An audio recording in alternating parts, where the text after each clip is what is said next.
Scientist named Niels Bohr, while developing his Bohr's atomic model, considered that electron is having a particle nature.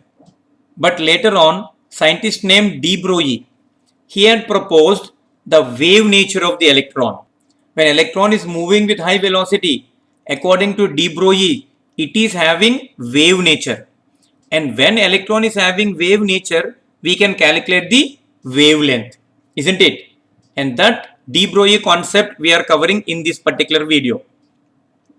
Hello everyone, I am Srinivas Visala. You are watching Chemistry is Easy. In this video, let us solve a numerical related to de Broglie's theory, which is from atomic structure. And the question given here is like this. A particle A is moving with a certain velocity and it is having de Broglie wavelength of 1 angstrom unit. And if there is another particle B which is having mass 25% of that of A and velocity 75% of that of A, and we need to calculate the de Broglie wavelength of the second particle. Let's solve this. So according to de Broglie concept,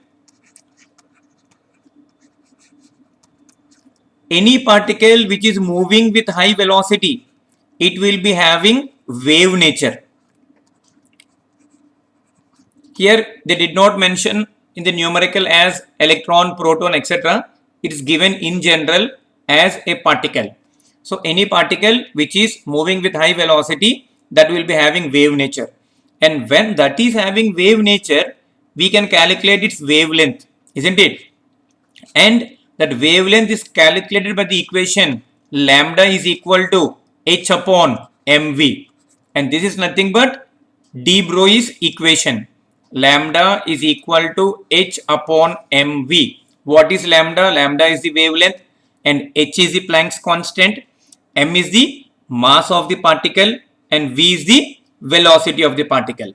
Let's substitute the given values in this particular formula. Here, for particle A, the wavelength is given as 1 angstrom unit and we need to calculate the wavelength for the second particle.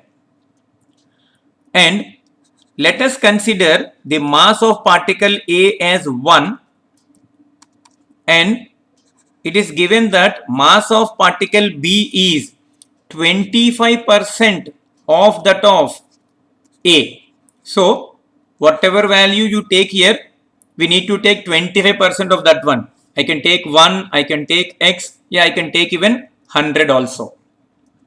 Same with the case of velocity. Velocity of particle A, let us take it as 1 and velocity of particle B is given as 75% of that of this A.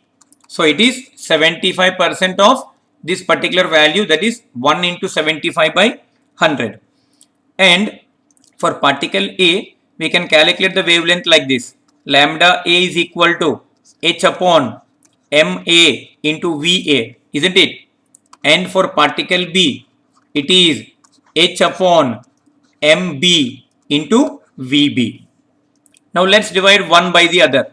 Lambda A upon lambda B, this is equal to h upon MAVA divided by, that is h upon MBVB, isn't it? And here this h get cancelled and now substitute the remaining values. Remaining values, MB is nothing but 25 by 100 and VB is 75 by 100, isn't it? And MAVA is nothing but simply 1 in both the cases. This goes 4 times with this 100 and this is 25 threes and this is 25 fours. So we are getting the value as 3 by 16, isn't it? So we have 1 by lambda B. What is this one? The one is given here. its value is given here. I substituted in this particular formula. In place of lambda A, I took it as 1 divided by lambda B. This is equal to 3 by 16. And rearrange, we get lambda B as equal to 16 divided by 3. And 16 divided by 3 is nothing but 5.33 angstrom units. So that is the wavelength of the second particle B. And that is there in option B. Is it clear? Any particle which is moving with high velocity, that will be having wave nature. If it is having wave nature, we can calculate wavelength by using the formula lambda equal to h upon mv. And remember, sometimes when mass and velocity are not given, they will give you momentum, because we know that mass into velocity is equal to momentum.